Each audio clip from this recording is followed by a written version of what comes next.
Si vous appréciez notre travail, n'hésitez pas à nous soutenir en likant ou en partageant la vidéo ou grâce à notre Utip.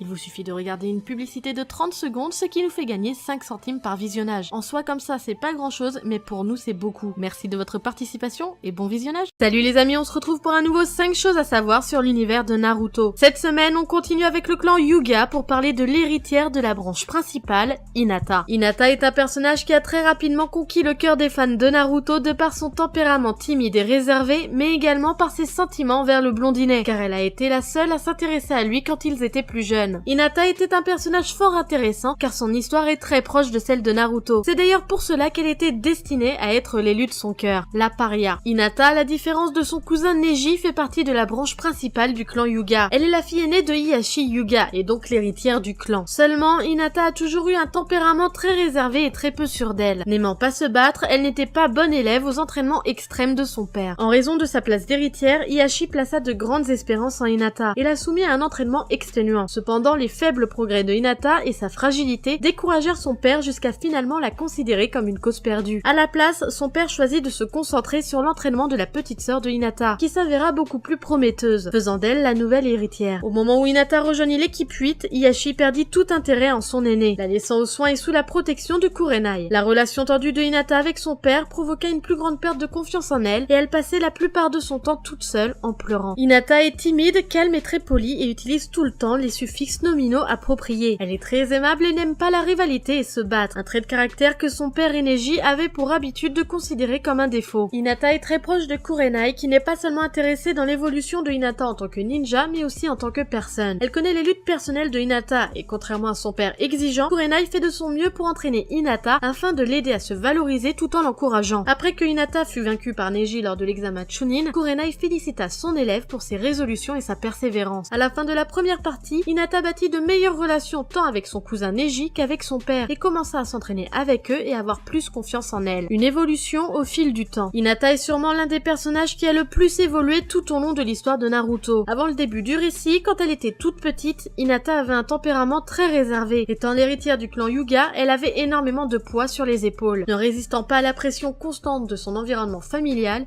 Hinata n'arrivait à rien. C'en était tel que son père, lassé de son manque de progrès, la considéra comme une ratée et préféra se concentrer sur Hanabi, plus prometteuse. C'est lorsque Hinata rencontra Naruto pour la première fois qu'elle eut un premier déclic. Devant ce garçon rejeté de tous, elle décida de prendre son exemple et de ne jamais relâcher ses efforts pour être reconnue. À partir de ce moment-là, Hinata fit un gros travail sur elle-même, déjà pour sa timidité mais également pour sa combativité. Après l'ellipse de 2 ans, Hinata avait assurément plus confiance en elle. Elle était plus forte et plus consciente de ses compétences. Les seuls moments où elle retourna dans ses travers, c'est quand elle revut Naruto pour la première fois. Pendant l'affrontement contre Pain, Hinata avait pleinement confiance en elle, jusqu'à risquer sa vie pour protéger Naruto. Elle lui fit d'ailleurs sa déclaration à ce moment-là. Ses efforts sont également constatés pendant la 4e grande guerre ninja, où elle était prête à mourir pour protéger ses proches. Elle qui n'avait pas confiance en elle et qui admirait son cousin, elle a pu combattre à ses côtés tout en le protégeant. Au fil du récit, Hinata est passée d'une petite fille timide et réservée à une maman aimante mais assez autoritaire pour faire peur à son mari et à son fils, l'égal de Neji. Pendant longtemps, Hinata fut vue comme inférieure à Neji. Pourtant, pendant l'ellipse des 2 ans, Hinata s'était énormément entraînée afin de développer ses points forts et de surmonter ses lacunes. À partir de là, Hinata était capable de se concentrer sur sa cible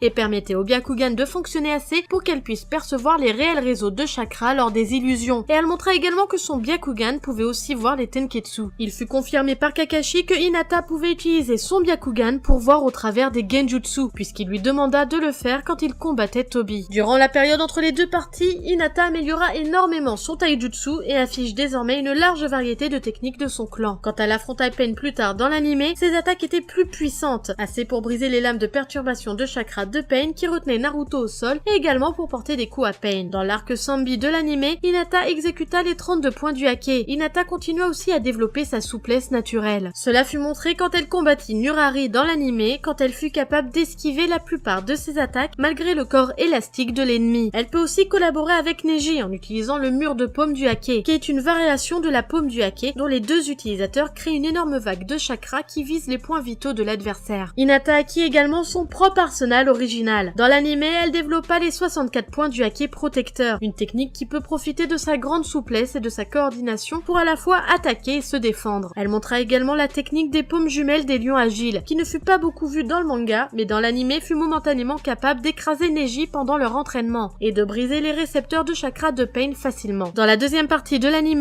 le contrôle du chakra de Hinata s'améliora grandement comme constaté dans l'arc Sanbi, où bien que n'étant pas un ninja médecin, son contrôle du chakra fut mentionné comme étant au moins comparable à eux, puisqu'elle fut choisie pour exécuter la barrière de scellement aux 4 coins avec Sakura, Ino et Shizune. Ino, bien que formé comme un ninja médecin, éprouva des difficultés à maintenir et à contrôler son chakra pour maintenir le saut, contrairement à Hinata qui réussit avec facilité. Naruto et son Nindo. Si on résume le développement de Hinata, chaque étape qu'elle a passée et chaque progrès, elle le doit à sa motivation à être reconnue à sa juste valeur aux yeux de Naruto. Pendant chaque phase importante du récit, Hinata voit sa motivation grandir par Naruto. De simples exemples. Pendant l'examen ninja, lorsqu'elle était face à Neji, au début elle était prête à abandonner face aux insultes de son cousin. Pourtant, grâce aux mots de Naruto, elle a trouvé la force de rester debout face à son cousin et même à lui tenir tête. Pendant l'affrontement contre Pain, elle se laissa convaincre dans un premier temps de ne pas se mêler du combat de Naruto, pensant le gêner à cause des propos de son garde du corps. Pourtant, quand Naruto était en danger, elle n'a pas hésité à protéger Naruto, alors que là aussi, elle savait très bien qu'elle n'avait pas la force de rivaliser. Pendant la 4e grande guerre ninja, remplie d'une confiance nouvelle, Hinata se tiendra aux côtés de Neji et Naruto pour se battre. C'est quand on perd qu'on se rend compte de la valeur des choses. Hinata et Naruto se sont mariés. Il en aura fallu du chemin avant d'arriver à ce stade, car Naruto pendant longtemps n'a considéré Hinata que comme une simple camarade, alors que celle-ci a été pendant longtemps amoureuse de lui. Si on part du principe qu'elle a commencé à être amoureuse de lui à l'âge de 12 ans, il aura fallu attendre plus de 6 ans avant que Naruto se réveille. Naruto ne l'a considérée que comme une simple camarade et au début, il l'a trouvée bizarre car elle était très timide et rougissait dès qu'il était près d'elle ou s'adressait à elle. Pourtant, pendant le combat contre Pain, Hinata a fait sa déclaration mais en soi, après ça, il ne s'est rien passé. Bon, on peut utiliser la carte de « il était trop préoccupé de la guerre qui arrivait pour pouvoir se préoccuper d'elle ». Certes, mais pendant la guerre en question, il y a eu un très gros rapprochement entre eux. Mais ce n'est pas pour autant qu'après la guerre, ils se sont mis ensemble. Alors quelle est la raison? Il aura fallu attendre le film Naruto The Last pour avoir enfin un dénouement à cette histoire. Le récit tourne autour du clan Hyuga, enfin,